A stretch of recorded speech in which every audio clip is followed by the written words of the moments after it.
Students, आज मैं class 12th और ये मेरा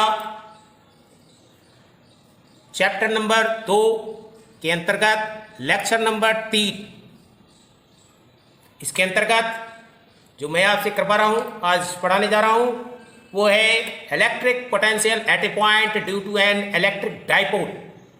अब बिंदु आवेश के कारण नहीं, डाइपोल के द्वारा। और and in and on position, यानी विद्युत द्विध्रुव के कारण किसी बिंदु पर, विद्युत द्विध्रुव के कारण किसी बिंदु पर विद्युत विभव अक्षीय स्थिति में। तो पहले तो हम विद्युत द्विध्रुव के बारे में जान ले। ये फर्स्ट चैप्टर में आपको पढ़ा चुका हूं कि कोई दो बिंदु आवेश बराबर और विपरीत, यानी प्लस का Q और माइनस का Q, एक अल्प दूरी 2a पर रखा जाता है, तो ऐसे निकाय को हम लोग क्या कहते हैं? ऐसे निकाय को हम लोग कहते हैं विद्युत द्विध्रुव। अब इसमें हमारे दो आवेश हो गए। पिछले वीडियो में पढ़ा था किसी बिंदु आवेश के कारण r दूरी पर जो P बिंदु है, यहां पर इसकी विद्युत विभव ज्ञात करें। तो उसके लिए मैंने आपको बताया था कि विद्युत विभव बराबर, यानी V is equal to 1/4 pi epsilon naught K Q upon R। यानी यहां पे हम विभव निकालना चाह रहे हैं, किसके द्वारा? इस चार्ज के द्वारा, इस आवेश के द्वारा। तो क्या हो जाएगा? V is equal to 1/4 pi epsilon naught K और Q अपॉन R। R क्या है? दूरी। अगर यहां पे ये निगेटिव चार्ज होता तो यहां पे हम निगेटिव लगाते, और अगर पॉजिटिव चार्ज है तो पॉजिटिव लिखने की कोई आवश्यकता नहीं है। अब दूसरी बात, जब हम इस डाइपोल यानी द्विध्रुव के कारण अगर हम इसके किस बिंदु पर निकालना चाहते हैं, किस बिंदु पर विद्युत विभव निकालना चाहते हैं, तो इसके कारण तीन स्थितियां बनती है।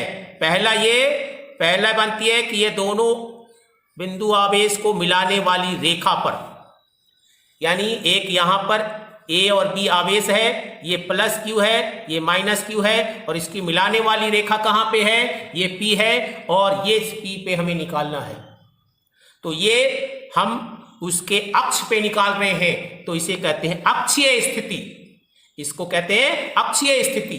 अक्षीय स्थिति पर किसी बिंदु पर विद्युत विभव ज्ञात करें, तो ये हो गया अक्षीय स्थिति। And on position,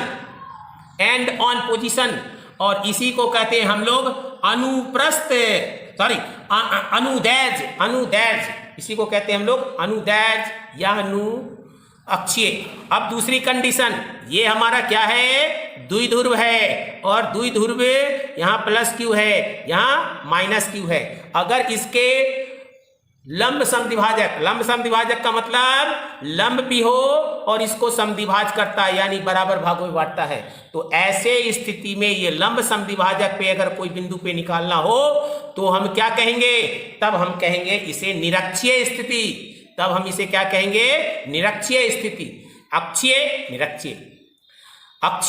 निरक्षीय। आगे बात समझ में। और इसको हम लोग अनुदैर्ध्य, तो इसको अनुप्रस्थ। इसको हम लोग कहते हैं एंड ऑन पोजीशन, इसको कहते हैं broad side on position.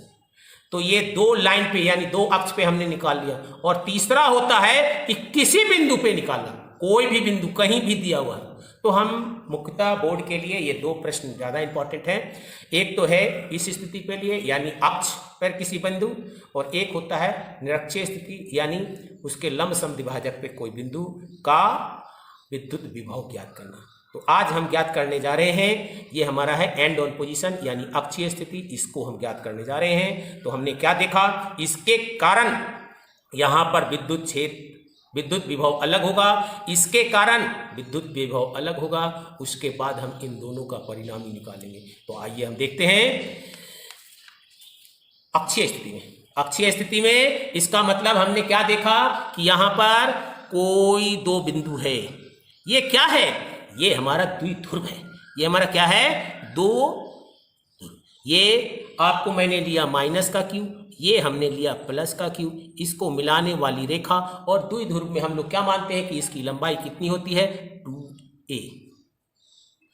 2a।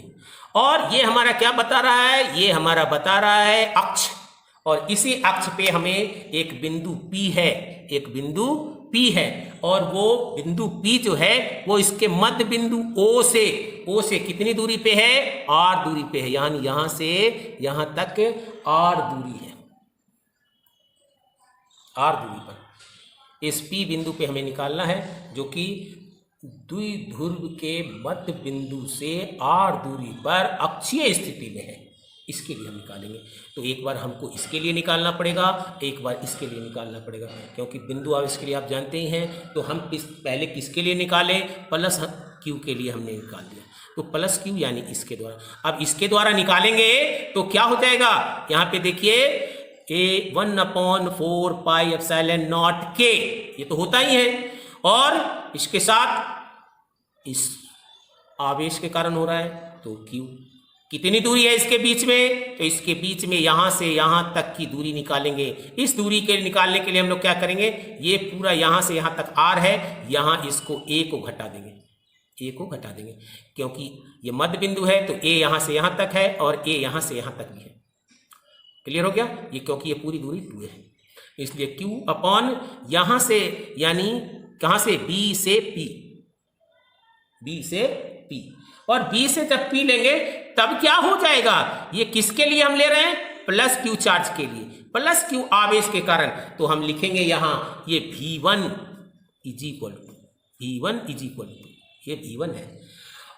अब हम इसकी ये निकाल लिया विभव। अब विभव निकालने के बाद हमने क्या किया? इसमें मान रख दें। तो मान रखने के लिए हमने क्या किया? V1 is equal to 1/4 pi epsilon naught K Q upon पूरा यहां से यहां R में से A को घटा दें, R माइनस A, ये हो गया।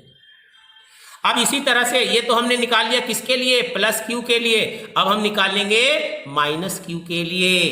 तो माइनस क्यू के लिए यानी इसके लिए, तो क्या हो जाएगा? निकालेंगे V2 निकालेंगे। अब इसका कितना निकलेगा वो भी देख लें। तो इसका कितना निकलेगा? वही 1/4 पाई एप्सिलॉन नॉट के, और किस चार्ज के द्वारा? तो माइनस क्यू के द्वारा। कितनी दूरी पर? तो A से P, A से P। अब हम इसका वैल्यू भी रख दें। A से P कितना हो जाएगा? यहां से यहां तक कितना है? R में A जोड़ दे, R में A जोड़ दे। तो इस बार क्या हो जाएगा? 1/4 पाई एप्सिलॉन नॉट के minus Q upon R minus R plus A। यहां से यहां तक R और इसमें A को हमने प्लस कर दिया। क्लियर?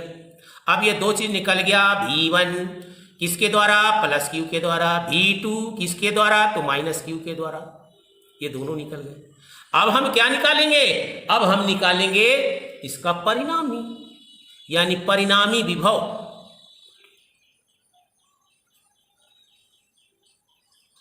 और परिणामी विभव क्या होता है? परिणामी विभव ये अदिश राशि है, और अदिश राशि का परिणामी विभव निकालने के लिए, यानी परिणामी विभव V इज इक्वल टू क्या हो जाएगा? V1 प्लस V2, दोनों का बीजगणितीय योग। और बीजगणितीय योग, और अब हमने क्या करने हैं? हमें करना है सिर्फ और सिर्फ केवल V1 और V2 का मान रखकर जोड़ देना। अब इसको जोड़ने का काम कर रहे हैं। देखें, इस तरफ कर देते हैं। ये हमारा V is equal to V1 यानी 1/4 पाई एप्सिलॉन नॉट के, और ये क्या हो जाएगा? Q upon R minus A।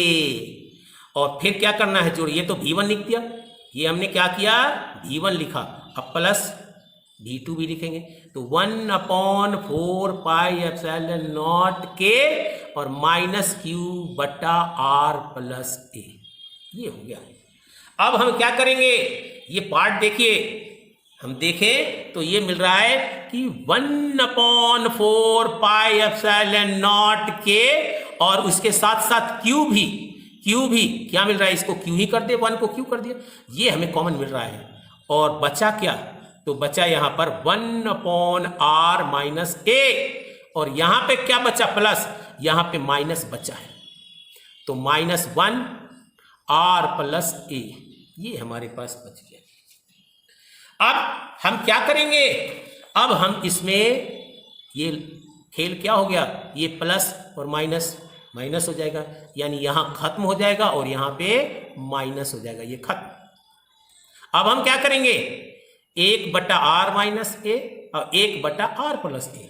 अब इसका हम लोग क्या करेंगे, सिंपली लघुत्तम लेके सॉल्व कर देंगे। 1/3 माइनस 1/4 बराबर क्या होता है, 3 और 4 का लघुत्तम 12, इसको 3 गुने 4 लिख दिया, और यहाँ 4 चला गया, यहाँ पे 3 चला गया, बीच में माइनस, तो बस वैसे ही करना है, इसको मल्टीप्लाई नहीं करना है, Q/4 पाई एप्सिलॉन नॉट के, और ये क्या हो जाएगा, ये हो जाएगा आपको r माइनस ए और r प्लस ए, और ये चीज चला गया यहाँ, तो r प्लस ए, और यहाँ ये चीज चला गया यहाँ, तो माइनस r माइनस ए। अब हम ब्रैकेट को खोल दें, ब्रैकेट को ओपन करें, और नीचे में एक फार्मूला लगेगा, a plus B A minus B A square minus B square, या a प्लस बी और a माइनस बी बराबर A square minus B square, ये फार्मूला लग जाएगा। Q/4 पाई एप्सिलॉन नॉट के, और यहाँ पे हमने ब्रैकेट को ओपन किया, r प्लस ए माइनस r प्लस ए, और ये क्या हो जाएगा, r स्क्वायर माइनस ए स्क्वायर, ये आपको हो गया। अब इसमें क्या हो जाएगा, ये r और r कैंसिल, और r कैंसिल हो जाएगा, तो क्या हो गया भैया, यहाँ Q/4 पाई एप्सिलॉन नॉट के, और ये a plus A 2a/r square minus A square, ये हमारा निकल गया। तो अब हमारा ये क्या निकला है, हमारा भी विभव कहाँ पे, P पर, किसके द्वारा, इस द्विध्रुव के कारण, और किस पोजीशन में है, तो एंड ऑन पोजीशन में, अक्षीय स्थिति में, अनुदैर्ध्य स्थिति में। क्लियर। अब हम चलते हैं, ये देखे आपको पढ़ाया था मैंने कि Q/2a, यानी कोई एक आवेश गुने द्विध्रुव के बीच की दूरी, इसको हम लोग कहते हैं P, और P को कहते हैं द्विध्रुव आघूर्ण। तो द्विध्रुव आघूर्ण, तो V बराबर क्या हो जाएगा, ये देखे आप, 2a × Q, यानी 1/4 पाई एप्सिलॉन नॉट के, और P/r स्क्वायर माइनस ए स्क्वायर, ये आपका हो गया, ये आपको हो गया। यहाँ r क्या है, तो r जो है द्विध्रुव के मध्य बिंदु से अक्षीय स्थिति में दूरी, जो कि P को दर्शाता है। a क्या है, तो a जो होता है द्विध्रुव की लंबाई जो होती है 2a, उसी का आधा है a। k क्या है, k पड़ा वैद्युतांक। क्लियर। अब हम कुछ स्पेशल केस के बारे में बात कर ले। विशेष स्थिति क्या हो सकती है, अगर r बहुत बड़ा हो, ये r जो है ये r बहुत बड़ा हो, किससे बड़ा हो, a से, a की तुलना में बहुत बड़ी हो, तो क्या हो जाएगा, तब की स्थिति में v = 1/4 पाई एप्सिलॉन नॉट के, और तब की स्थिति में जब r ही a से बहुत बड़ा है, तो r स्क्वायर a से स्क्वायर से और बड़ा होगा, और ये पार्ट बहुत छोटा हो जाएगा, और तब हम उसे क्या कर देंगे, डिस्कार्ड कर देंगे, उसको हटा देंगे, तो क्या बचेगा, P/r²। ये केस बचा। क्लियर। अब यदि ये वायु या निर्वात में रखा होता तो क्या हो जाता, इस k को कर देते 1, और यहां पर कुछ लिखने की आवश्यकता नहीं होती, तो क्या हो जाता, 1/4 pi epsilon not P/r² minus a square. और बड़ी केस में यहां से भी k हट जाता, क्योंकि k का मान कितना होता है वायु या निर्वात के लिए, 1, तो उसे लिखने की क्या आवश्यकता है, तो इस प्रकार से हमने क्या देखा, इस प्रकार से हमने देखा कि अगर द्विध्रुव के कारण अक्षीय स्थिति में किसी बिंदु पर क्या निकाल रहे हैं हम लोग निकाल रहे हैं विद्युत विभव। तो आप लोग स्टडी कीजिए, और वो भी कैसा स्टडी फॉर ब्राइटनेस के लिए स्टडी कीजिए। और ये मेरा रहा नोट्स, और ये नोट्स को आप उतारे, आप कॉपी कर लें और हमारे पढ़ाए हुए वीडियोस को देखें। मैं समझता हूं कि आपको ये वीडियो बहुत अच्छा लगा होगा, और मेरे गरीब बंधुओं के लिए आप इस चैनल को सब्सक्राइब कीजिए, ताकि मैं उस निम्न से निम्न, गरीब से गरीब बच्चों की सहायता कर सकूं अपने इस YouTube माध्यम से, क्योंकि वे गरीब बच्चे जो हैं वो अधिक पैसे देकर नहीं पढ़ पाते हैं। इस कारण से हमें अपने वीडियोस बनाने के लिए मोटिवेट कीजिए। Thank you for watching my channel study for brightness. Thanks.